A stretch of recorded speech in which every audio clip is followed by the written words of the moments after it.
So welcome to our online class for our second class. This is going to be addressing some subjects that are very useful to litigators in California. What do you have to do in advance of a lawsuit to preserve your rights in the lawsuit? Our general rule is you need not do anything. You simply investigate your case and file your lawsuit. However, we're going to be learning about some rules today on this tape with some self-testing for you to follow along. So you'll see the slides we go. Our first slide is California Civil Procedure. It's got my name and my contact information. The next slide is a family crest. It says Wagstaff University. Wag like a dog's tail, staff like a shepherd's tool, and an E for effective or excellent or exemplary or exhausting, whatever you like. So that gets us started in that particular regard. Now we're going to be practical today. Conrad Hilton, the great owner of 500 hotel chains, before he died was on The Tonight Show. And the interviewer turned to him and said, let's quit interviewing each other. You look at that camera and you tell 17 million Americans watching whatever you want. Hilton looked right into the camera like I am now, and he said, put the shower curtain inside the tub. So let's be practical. Let's be practical as we go forward. We go to our next slide, which talks about certain pre-lawsuit requirements. Two arrows going at each other. Are there some things you need to do in advance of a lawsuit in order to be able to preserve your rights in that lawsuit? Let's go to our first slide. Our first slide deals with the concept of litigation holds and the duty to preserve. Even when there's no lawsuit, if there's a reasonable anticipation of litigation, then the party who might be sued or might participate in that litigation as a party has an obligation to preserve documents, including electronically stored information. That is, it requires an affirmative act to avoid the destruction of those documents. You must turn off your document destruction programs online in your company. And the way companies and people adhere to this requirement is they impose litigation hold notices.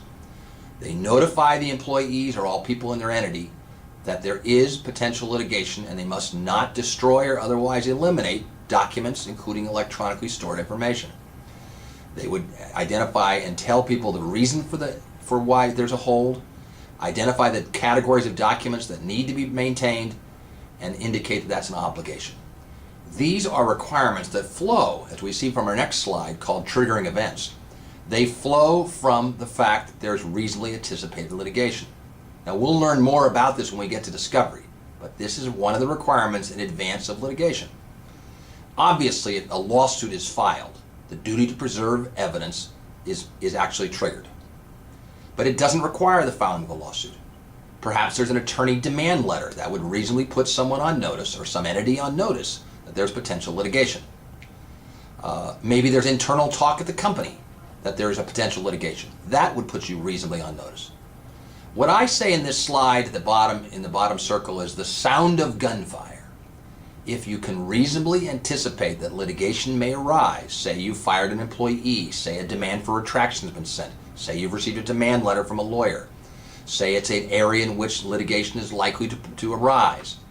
In those situations, the duty to preserve evidence and to turn off all document destruction policies is triggered. We'll get to that when we get to discovery. So let's look at our next slide to see a document retention policy that's just the opposite. Look what it says. And I'm reading, please be aware of our email policy. We do not retain emails. It's your responsibility to delete your handled emails immediately.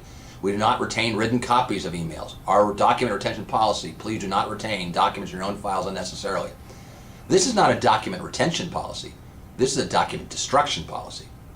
If this were the policy of a company and there was the sound of gunfire, litigation or reasonably anticipated litigation, it would be violation of the duty to preserve to continue to enforce this policy. Our next slide tells us that, as we'll learn when we get to discovery, there are consequences that will be imposed for the failure to preserve documents. The evidence could be precluded at trial. There could be adverse inferences. The jury might be instructed that the documents that don't exist are presumed to be adverse. In rare cases with intentional misconduct, there could be actually a termination of the lawsuit, either as a plaintiff or a defendant. This is often referred to as the consequences of spoliation of documents. This is something you must do before you file or are facing a lawsuit. So let's do our first self-check, our next slide. True or false? These are easy ones, but let's test ourselves as we do it. The duty to preserve evidence does not apply until a party has been served with a copy of a lawsuit. Now, if this were, we were playing Jeopardy, we'd have a song right now, but without that song doing, press your next button and you'll see that that, of course, is false. We just learned that. The duty to preserve evidence arises when there's reasonable anticipation of litigation, even if the litigation has not yet been filed. So we passed our first test. Let's go to our second part of analysis. Again, we'll look at this in greater detail later in the term. But in advance of filing a lawsuit, you're required to do certain investigation. CCP section 128.5 and 128.7, which we'll look at in detail in a later class, say that to the best of the person's knowledge, information, and belief, formed after an inquiry reasonable in the circumstances, when you file a complaint on behalf of a client, you're certifying with your signature and your law firm's signature that those claims are warranted by existing law or by a non-frivolous argument for the extension, modification, or reversal of existing law or the establishment of new law. You're also certifying that the allegations have evidentiary support. That is, if they're so specifically identified, they're likely to have evidentiary support after a reasonable opportunity for further investigation under the circumstances. So when you're filing a complaint, you are certifying in advance with your signature that it's based on an objectively reasonable statement of the law and an objectively reasonable factual investigation. So we're going to learn when we get to this later, you're certifying good law, good facts, and ultimately good purpose. If you'll go to our next slide, this also applies to answers. Under the same code sections, when you're preparing an answer, or we'll learn later, any paper in the case that is advocated, to the lawyer's knowledge, information, belief formed after an inquiry reasonable under the circumstances, you're certifying the defenses are warranted by existing law, and the evidentiary denials and affirmances are warranted by the evidence if specifically so identified. You're still allowed to have information and belief allegations and information and belief denials, but it must be based on a good faith, objective inquiry under the circumstances. So let's do a self-check. Here's our next self-check. True or false? If Thurgood Marshall had filed Brown versus Board of Education in California Superior Court in 1952, he would have been compliant with CCP 128.7. Now remember, of course, that before this decision was rendered in 1954 by the Supreme Court, separate but equal was constitutional under Plessy versus Ferguson. The law, even in the case books, was that you could have separate but equal. Nevertheless, as we go to our next slide, it is true Thurgood Marshall would not have been sanctioned because he would have had a good faith belief for the modification or extension of existing law. That is, that the prior law was subject to legitimate interpretations for modification, as evidenced by what the Supreme Court of the United States did in Brown itself. So that would be true. So let's go to our next slide, which is our preview. Our preview specifically for where we're going on our other things you must be aware of in advance of filing a lawsuit. Certain circumstances require that you give notice to the other side prior to filing a lawsuit. In certain areas we'll learn there are pre-lawsuit orders that are required before you can go forward with a lawsuit. You must get the court's permission to go forward. And then we'll take a specific look at the California Correction Statute, which I asked you to read, Civil Code Section 48A. If you haven't read it, I recommend you stop this tape before we get there and you read it before we go. Let's get started. Let's look at pre-lawsuit notices. And we're going to look starting at the Government Claims Act. The California Government's Claim Statute, starting in California Government Code Section 905 and following, and in particular at 945.4, provides specifically that if you're going to present a claim, if you're going to sue the government, that would be the local or state government, for damages, that is either tort damages or contract damages. If you're suing for money damages, in advance of filing that lawsuit, you must present a written claim to the government in compliance with the Government Claims Statute, setting forth the essence of your claim and the essence of your demanded recovery, and the grounds for why, generally speaking, the grounds for why you think your client is entitled to recover damages. This is a prerequisite to filing a lawsuit against the government. Remember, the general historic rule was that there's sovereign immunity. The government is not subject to being sued for damages unless the government so consents.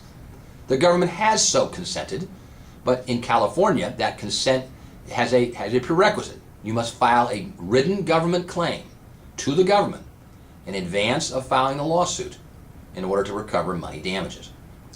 So the question presented in the City of Stockton case is whether this government claim statute applies only to tort damages. And no, the Supreme Court of California confirmed that this statute applies. It used to be called the government torts claim, but it's really the government money damages claim statute. It does apply to claims for breach of contract if you're seeking money damages. It does not apply if the only relief you're seeking is injunctive relief. The requirement of a government claim in advance of filing a lawsuit is if you're seeking money damages as your gravamen of your relief. So it does apply to contract claims. So we next go to our next slide. Let's do a case study, one of my actual cases. I represented the Golden State Warriors. They had a claim against the City of Oakland based on the lease contract with the Oakland Coliseum. And the argument was that the city was not maximizing the revenues from day of game events and advertising. The lease contract required there be some sharing of those deals, and the allegation was the government, in this case the Alameda County and the City of Oakland, which had a JPA and still do for that Coliseum, for the Coliseum, that they had to maximize it, and the allegation was they weren't doing it. There was an assertion that it was an implied law agreement to share revenues. So if we go to our next slide where it says GSW claim assertion, would it be enough if we wanted to bring that lawsuit to simply telephone the government and tell them, hey, we think you're doing this wrong? What if we also sent them emails and said, hey, we think you're doing this wrong? And then if the city and the county did not respond appropriately, could we then sue? If those were the actual facts, we actually filed a government claim.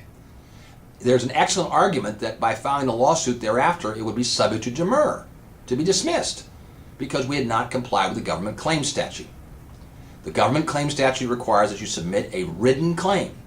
Now, the emails may qualify as a written claim if they summarize the allegations and they otherwise set forth the claim for damages. But simply complaining generically, particularly by telephone, is not going to be sufficient to comply with the claim statute. Now, let's look at our next slide. Notwithstanding that we might have a claim for implied contract or constructive trust, if we were seeking money damages, whatever the legal theory, then of course we'd have to file a government claim. If our only relief was injunctive relief, if that was our only relief, then that's not a claim for money damages. So, now the question is, how do you comply with the government claim statute? Our next slide, claim statute compliance, tells us there is case law that says that if you substantially comply with the requirement, so for example, an email, albeit being informal, if it's in writing and it does in fact set forth the general nature of the case and the nature of the damages sought, that would be enough. If in fact the government has acted in a way that has caused you to think a claim is unnecessary, then the City of Stockton case was very clear that estoppel does apply to the government in this area. So if I gave you a true or false, is the government subject to estoppel under the claim statute? The answer would be true. So if, say, for example, you go down there and you're ready to submit a claim and the clerk of the government says you don't need to, your telephone call was good enough, that might be grounds, if you reasonably relied upon that, to have avoided having to file a claim statute. So the government is subject to estoppel and waiver. The government can waive the requirement of a claim in a particular circumstance if they advise the potential litigant that it's not necessary. If, on the other hand, a claim is required and one is not properly filed, then the complaint that is ultimately filed is subject to a demur for failure to satisfy the claim statute. And that would be sustaining the demur without leave to amend. So, let's look at our last slide about the timing that applies here. So let's start at the top blue circle where it says 6 months. If your claim is for personal injury or wrongful death, a classic tort claim, then you must serve your written demand with the government, the claim, in advance of a lawsuit, no later than 6 months after the accrual of the claim. We'll learn more about accrual when we get to statute of limitations, but accrual essentially means that the cause of action has existed, meaning that you have liability and damages. So if, for example, in the Golden State Warriors case, the government had in fact failed to properly maximize day of game revenues through advertising and the such, then in that particular circumstance, the cause of action would accrue, as damages and liability would exist. 6 months from accrual. As to all other claims, particularly contract claims for damages, it's a 1-year time limit. 6 months for personal injury and wrongful death, and 1 year for all other money damage claims against the government. Now, the government, once the claim is submitted, has 45 days to accept or reject the claim. They have 45 days to analyze it. Now, in real life, they almost always reject it. But in fact, they have 45 days to analyze it, giving themselves time to think about it. The purpose of the statute is to give them a chance to address the situation and see if they can resolve it. If the government denies the claim, or if the government does not act within 45 days, it will be deemed denied. From the date the claim is denied or deemed denied, then you have 6 months to commence a lawsuit. So whenever that claim is filed and whenever it's denied or deemed denied 45 days after submission, then you have 6 months to commence your lawsuit. Let us suppose that you don't commence your lawsuit within 6 months. The statute permits that you can apply for permission with the government to file a late claim, and you can do so up to 1 year after accrual. So if you don't file your government claim within 6 months, you can still ask for permission to file a late claim. That's 1 year after commencement. So if you don't meet the claims filing deadline, you can ask for an extension up to the 1 year from accrual. So now, in addition, if the government turns down your application for a late claim, you can go to court within 6 months and petition the court for relief from that late filing claim. So, and your grounds would be misen, mistake, inadvertence, surprise, or excusable neglect. Misen, mistake, inadvertence, surprise, or excusable neglect. And you can ask the government within that 6 month period to petition for late claim. And finally, if the court does grant you permission to file a late claim, then and you're allowed to go forward, then there's a 30-day period to allow you to file suit if the relief is granted to file your lawsuit. All right, those are our timings. So let's do a self-check. Our next screen. True or false? If you have a claim for injunctive relief against a local government, you must first comply with the government claims statute. Do you hear the music? This is a nice easy one. These are easy ones today. Our next slide tells us that's false. Remember, if the only claim is for injunctive relief, then you do not need to comply with the government's claims statute. You can simply file your lawsuit. The claims statute applies when your claim in the lawsuit is for money damages. Let's go to our next self-check. True or false? If you do not serve a government claim for tort damages within 6 months of accrual, you are jurisdictionally barred from suing the government for tort damages. And of course, we know, our next slide shows that's false as well. You can apply for filing a late claim, both with the government and with the court, under those certain circumstances. I'm not going to ask you to know the details of the timing. I'm going to ask you to know the details of when a government claim is required and the general process.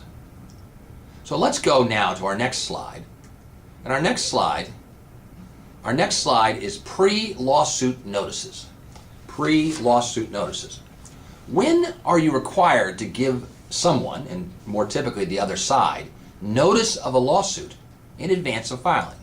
Well, we've seen one already. You essentially have to give notice by way of a written claim to the government before you can sue the government for money damages. Here are three on this slide I want to talk about. First are claims against decedent estates. Claims against decedent estates. That's Probate Code Section 9002. Not assigned to you, but that's for reference purposes. Probate Code Section 9002 applies if you are bringing a claim against a decedent. That is, someone has died and now you must bring the claim against the estate. As a prerequisite to bringing that claim, you must give notice of the claim to the descendant's estate representative, often called the executor or executrix. You must give them written notice of the claim, and you must do so 4 months after issuance of the letters appointing the representative. So the executor gets appointed by a formal letter from the court, and that you have 4 months after that appointment, or 60 days after you're given notice of the claims administration, whichever's later.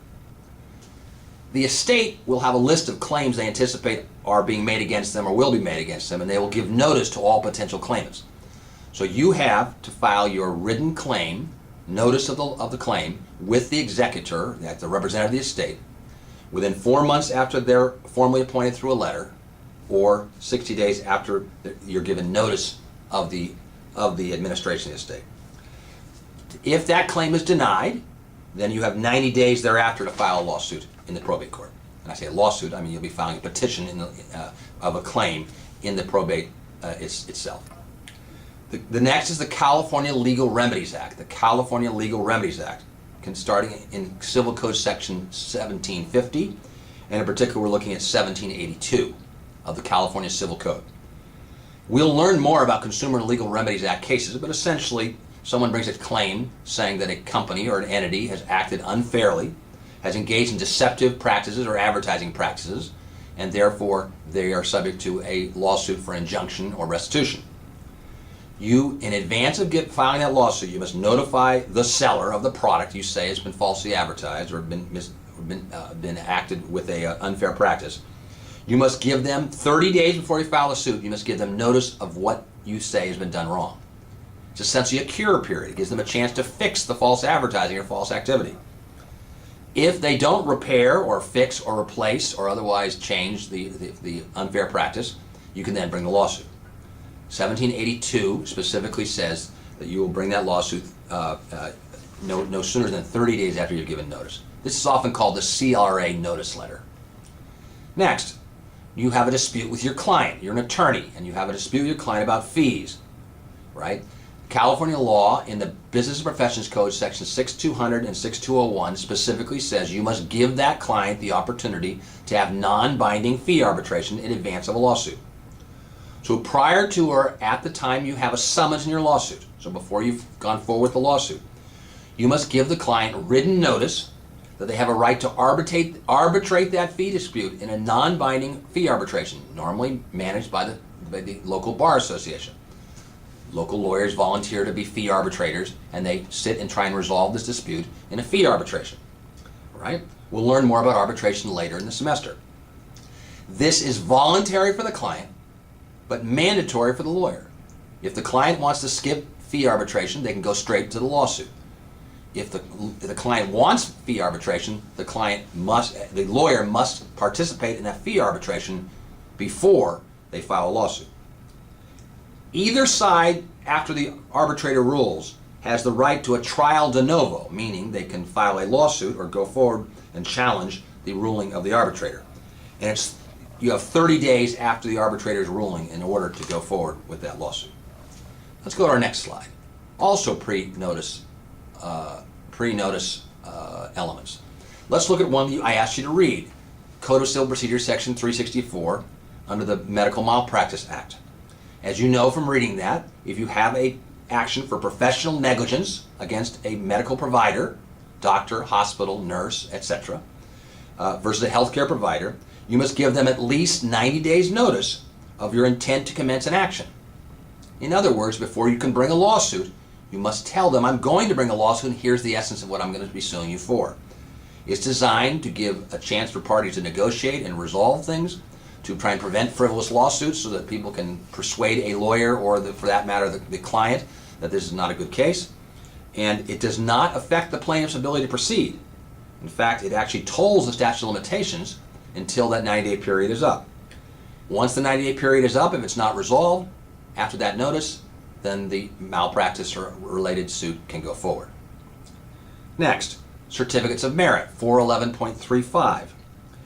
In certain cases for malpractice against, in this case, architects, professional engineers, and land surveyors, those malpractice cases require that before you file it, you obtain a certificate of merit as a lawyer, that you've actually gone to someone in that field, a professional, who says, yes, there was negligence here. And when you file your lawsuit, you must allege that you've engaged in this pre-lawsuit activity, you've obtained a certificate of merit, that is, you've talked to someone, it does not have to be in writing, and they've confirmed it. And if you fail to include that allegation, that is, having done that in advance of the lawsuit, obtained that certificate of merit, if you will, then you must, the case cannot go forward. The action would be subject to demur or a motion to strike. And it's also a sanctionable activity for a lawyer to file a lawsuit without having obtained such a certificate. So malpractice suits against architects, professional engineers, and land surveyors, certificates of merit required. Now I want you to compare, there are many statutes, we don't need to detail them, involving construction projects, say the building of new homes or the building of large multi-residential construction projects, or sometimes in homeowner association disputes between people who live in the same kind of building and share walls and floors, in which they have what are called CC&Rs. They have a contract with each other to have common areas handled. That there are statutes that require, before you go to court, you have to first try and mediate, or what is sometimes called alternative dispute resolution, ADR, alternative dispute resolution. You must mediate those matters in advance of the, or attempt to mediate them in advance before you can go forward.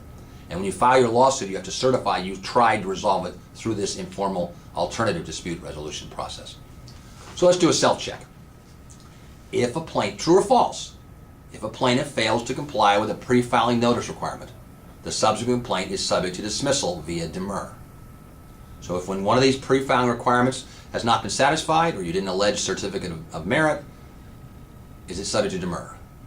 The next slide shows us that the answer is true. The manner in which these pre-filing notice requirements are enforced is that if you do not comply with them, and in some cases allege compliance, such as the government claims statute, such as the certificate of merit, you must, the case is subject to demur and can be dismissed, and the demur sustained without leave to amend because you haven't complied with your requirements. Now our next slide shows us some situations in which it's not a question of pre-lawsuit notice, it's a question of you can't go forward unless a court approves a particular showing indicating that you have some merit to your lawsuit. Let's take a look at those. CCP section 425.13, the top of our next slide, says if you are going to seek punitive damages against healthcare providers, you must first go to court and set forth why you believe punitive damages are allowed and give your facts. And the court will give a look at that and see if you've made a prima facie case that there is a grounds for punitive damages. This statute was just basic tort reform. It was designed to shield healthcare providers from punitive damages, which is not normally the case in a malpractice case, unless there's a factual basis for it.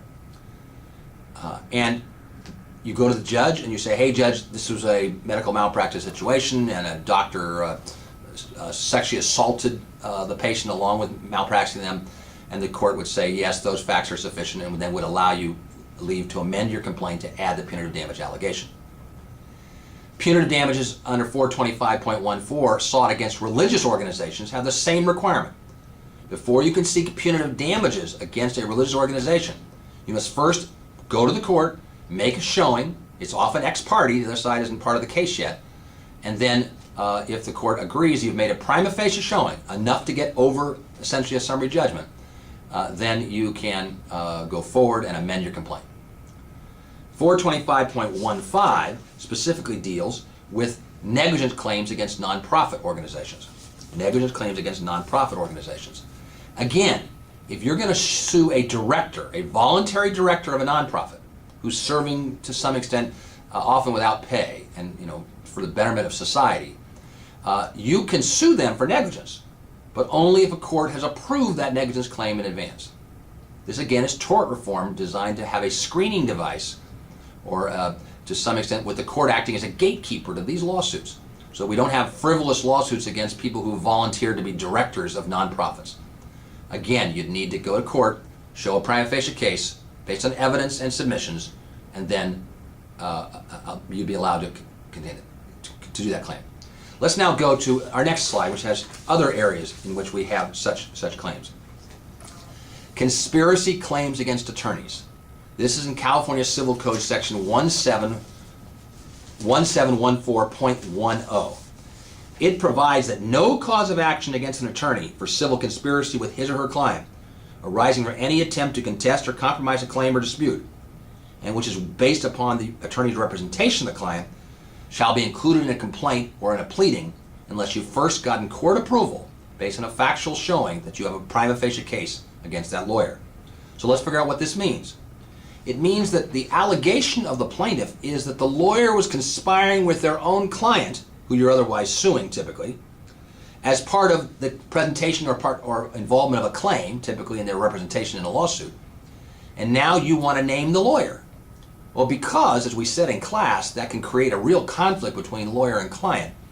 The California legislature, as a matter of tort reform, has said no filing these claims against lawyers. You can sue the client. No suing the lawyer for conspiring with his or her client unless you've first gotten a court order allowing you to amend and name the lawyer as an additional party. So that's one of our statutes. In addition, California does allow, in certain childhood sexual abuse cases, for the statute of limitations to be extended. Specifically, in 340.1 of the Code of Civil Procedure, the California legislature says that you can bring a lawsuit for childhood sexual abuse up to 8 years after becoming an adult, after 18, or 3 years after you discover, suppose you had a repressed memory, you discover that you were the victim of sexual abuse, whichever is later. That's in 340.1.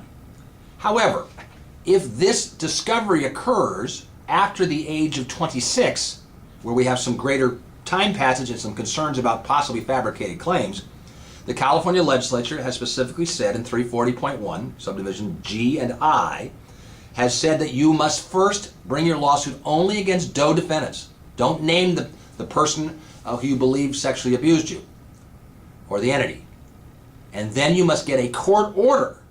My office has done some of these cases where we've gone to court and said, here's the evidence of why there was sexual abuse and here's the prima facie case. And the court must approve the right for you to now substitute the name of the doe for whoever it is that sexually abused you, allegedly. This is again a screening device. It's a a pre-filing court order requirement. And lastly, CCP section 391 in vexatious litigants. In California, if someone continues to file frivolous lawsuits over and over again and they're adversely decided against them, you can go to court and have them declared a vexatious litigant. So what's our requirements? At a minimum, you must demonstrate that this person or entity has filed 5 prior improper suits, meaning they didn't have a lawyer, and within 7 years, and they were decided adversely. In other words, the person improper, meaning they don't have a lawyer, within 7 years has at least 5 times filed lawsuits that were found to be without merit. They were decided adversely against them, right? And therefore, you can go to court and have them declared a vexatious litigant. If the court declares them a vexatious litigant, then that person can no longer go to court and file a lawsuit unless they first get court approval, showing a prima facie case for this particular one. So many times you have pro se litigants who file over and over and over again. I represented the San Francisco Chronicle. I've represented the State Bar of California. They are often subject to vexatious litigants, people who sue over and over again. If they're declared a vexatious litigant, they can't just keep suing you and forcing you to go through the whole process.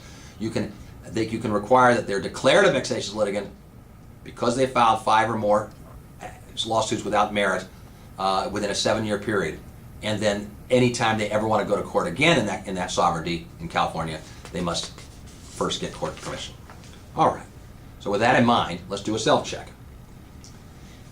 True or false? If a court denies a pre-filing request to file a lawsuit against an attorney, this would violate the right to a jury trial. So let's suppose that we want to sue a lawyer for conspiring with their client, the opposing party, and the court says you don't have enough evidence of it and doesn't allow you to do it. Let's go to our answer. That's false. Remember, the court is not saying you're going to win, or you have to prove you're going to win. You have to show a prima facie case, that you have enough to get past summary judgment. Well, that would not violate the right to a jury trial. If a court concludes you don't have enough evidence to get past summary judgment, then you have no right to a jury trial at all because you don't have enough evidence even to get to a jury. So this would be false. All right. Let's do one last thing before we get to the retraction statute. If you've taken employment litigation, I'm about to give you the USA Today version of this particular matter. Let us suppose you want to bring a discrimination lawsuit. Sexual discrimination, racial discrimination, a discrimination lawsuit. you must first exhaust your administrative remedy before you bring that lawsuit. So certain employment discrimination claims require that you first file a complaint or claim with the Department of Fair Employment and Housing. You can also have a sharing arrangement by filing one with the EEOC, the federal filing. And you set forth your basic claims. That state agency, the DFEH, can in fact investigate it. And they will, and they can actually decide certain matters of it. In any event, at the end of that process, you will be given a right to sue letter. Sometimes you don't want the DFEH to investigate, you just want to get going, so you ask for a right to sue letter. And that right to sue letter will come within 150 days, no later, at which point you then have the right to file a lawsuit, because you've complied and exhausted your administrative remedy. You've gone first to DFEH. If you first go to court and sue for employment discrimination without having exhausted that remedy, then your complaint is subject to demur and dismissal, because you must exhaust that remedy as a general rule. And also keep in mind, as is true of the government claims statute, the scope of your lawsuit will be circumscribed generally by the scope of your claim. So you want to include the necessary claims and remedies that you're seeking in the claim itself in order to preserve it when you file your ultimate lawsuit. All right, with that in mind, let's practice in our last segment of class, let's practice a statute. We're going to read a lot of statutes and rules this semester. So let's start with how we read rules and statutes, and let's do so by applying it to the California retraction statute. It's specifically called the correction statute. It's in Civil Code section 48A, which I've asked you to read for today's class, and you are responsible for. So this statute applies to libel in daily or weekly news publications and slander by radio broadcast. Let's remind ourselves from torts of what defamation is. Defamation is a tort. It's one of the oldest standing torts in all of the common law. I think after assault and battery, it's the longest standing. It's often referred to as a verbal assault or a verbal battery. Defamation is where someone is suing for damages as a result of someone else having stated or having written or otherwise broadcast or published a false statement about them that exposes their reputation to damage. In the language of the statute, it exposes them to hatred, obloquy, or ridicule. So if you say something false about someone that's defamatory, then that would be actionable lawsuit. If it's in writing, it's called libel, L-I-B-E-L, and if it's oral, it's called slander. In California, if it's on radio or television, since they're saying it, it's called slander. In any event, the California correction statute applies to libel, written defamation in a daily or weekly news publication, and slander by radio broadcast. So let's take a look at the statute, our next slide. There it is, a lot of words. And what we're going to learn as we read statutes and rules this semester is how to break those words into their meaningful components. So let's do that. You can read all of this, of course, because it's a statute designed to provide some protection to newspapers, radio stations, and other news publications when they're publishing or broadcasting news in a hot, timely fashion. But they might have less time to get it right. And therefore, in those situations, we'll give them a chance to protect themselves from certain aspects of a defamation suit if they publish a retraction. Let's figure it out. So, 48A1, our next slide says, in any action for damages for the publication of a libel in a daily or weekly news publication, that's in writing, or of a slander by radio broadcast. This is the scope of our statute. The protections of the statute and the things that must be done in advance of filing the lawsuit apply if the ultimate lawsuit is for damages for a libel in a daily or weekly news publication or of a slander by radio broadcast. Let's go to our next slide. What does the statute mean? It means the plaintiff shall recover no more than special damages unless a correction or retraction be demanded and be not published or broadcast as hereinafter provided. In other words, if a plaintiff who wants to sue for defamation, that is libel in this weekly news publication, or slander, TV or radio, doesn't demand a correction, then they're going to not be able to recover anything more than special damages. So let's remind ourselves of damages. Special damages are those damages that have a line through the S, a dollar sign. Lost wages, medical expenses, those would be examples of special damages. We have general damages, often referred to also as compensatory damages, in which it's emotional distress, loss of reputation, loss of goodwill. Those are pain and suffering. Those are the general damages. And last, we have punitive damages, or what's called exemplary damages, designed to punish or deter defendants who have engaged in malicious or fraudulent behavior. So if you want to recover more than special damages, which is most defamation cases don't even have special damages, you want to recover for loss of reputation and punitive damages, you have to demand a retraction if the statute applies. Let's go to our next slide. What does the plaintiff have to do if the statute applies? The plaintiff shall serve upon the publisher at the place of publication, or broadcaster at the place of broadcast, a written notice specifying the statement's claim to be libelous and demanding that the same be corrected.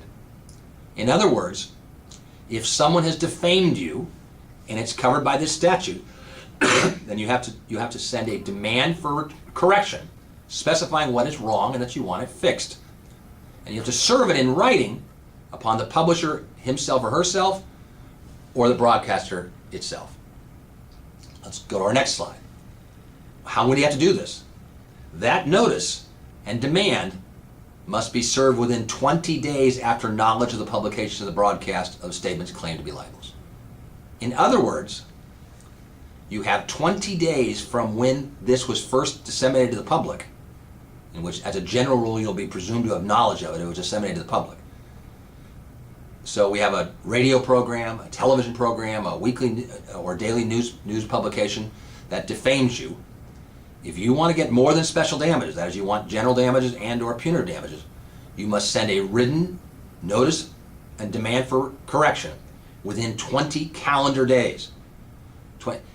We'll learn this as we go. We'll learn how to count. If a statute does not say business days or court days, it is presumed to mean calendar days.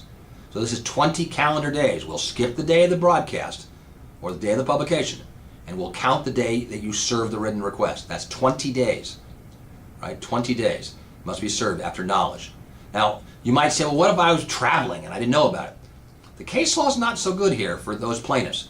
The case law generally presumes immediate knowledge of a publicly disseminated communication. So you might have some grounds for tolling, but not very good. Let's go to our next slide. Here's subdivision A2. There's the whole statute. Let's do some reading. Let's go to our next slide. If a correction be demanded and not be published or broadcast in substantiated conspicuous a manner in said newspaper or on broadcast station as were claimed to be libelous. So, first of all, if they demand a correction and you don't publish a correction, then of course the plaintiff can recover anything they want to recover. Let's go to our next slide. It must be, if you're going to publish a retraction, a correction, or broadcast it, you must do so within 3 weeks after you receive a copy of the demand for correction. So they have 20 days, 20 calendar days to get it to you, and then you have 3 full weeks to analyze, figure out whether you got it wrong, and fix it if you did, and broadcast or publish a retraction in a substantially conspicuous location. Now, that doesn't mean the exact same location. It means that the readers or viewers are likely to see it. So the New York Times, for example, has a fixed place retraction location because people read retractions. My client, the Chronicle, when it was defame someone on the front page, would often print its retraction on the bottom fold of the front page, and most courts held that was substantially as conspicuous. On the other hand, if you hide it, then you can't get it. Plaintiff, if he pleads and proves such notice, demand a failure to correct, his action can be maintained. So if you demand a correction, and a correction is not published or broadcast, then you can seek all your damages, including general and punitive damages. Our next slide.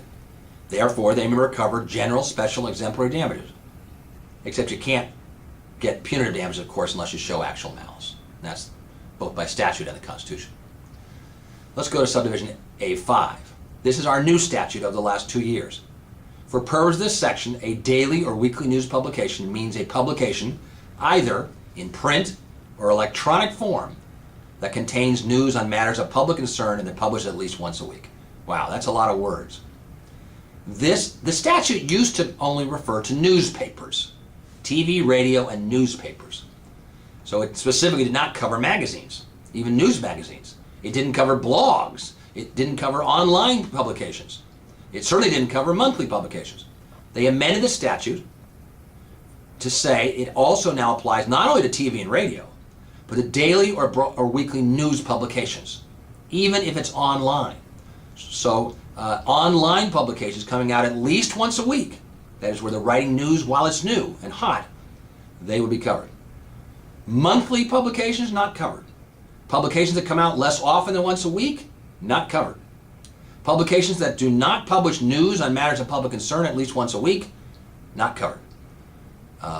My tweet that I do every day on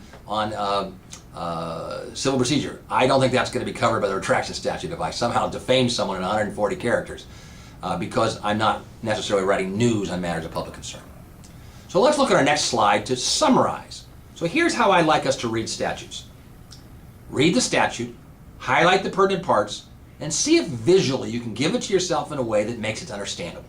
So let's do it. This is my graphic, starting with the who, and then the what, the when, the where, and the how of how this statute works. Who? It applies to libel and slander, TV, radio, and daily, weekly news publications. What? It requires that if you want to sue for defamation for more than special damages, you must have a written demand, and you must serve that written demand on the publisher or broadcaster within 20 days, we'll see in a moment, and identify the falsities. When? Your demand must be within 20 calendar days. Very short. Your correction, if the publisher is going to try and get the benefit of the correction statute and therefore limit damages, it's going to be in 21 days. Remember, if the publisher or the broadcaster does in fact publish a substantially conspicuous correction that does pull out the stinger and specifically corrects it fully and fairly, then there will be no consequence other than the statute applies. They'll get the protection. So the plaintiff, in order to sue for more than special damages, must demand a correction, and one need not be published or broadcast. If one is published or broadcast and is full and fair, and it's within the right time, then only special damages. Where and how? The publisher, in order to get the benefit of the statute, must publish in the same basic location, substantially conspicuous. It must be a full and fair retraction, not a sniveling retraction in which you say, I don't have any evidence, but maybe it's true. You got to say, I got it wrong. And if you do publish such a correction, or broadcast such a correction, then the plaintiff can only sue for special damages. Put more simply, the plaintiff can only sue for general or punitive damages if it's involving a TV, radio station, or daily or weekly news publication, if they demand a correction and one be not published. That's how simple it is. And by the way, they can still go forward with a lawsuit, but they can only sue for special damages. And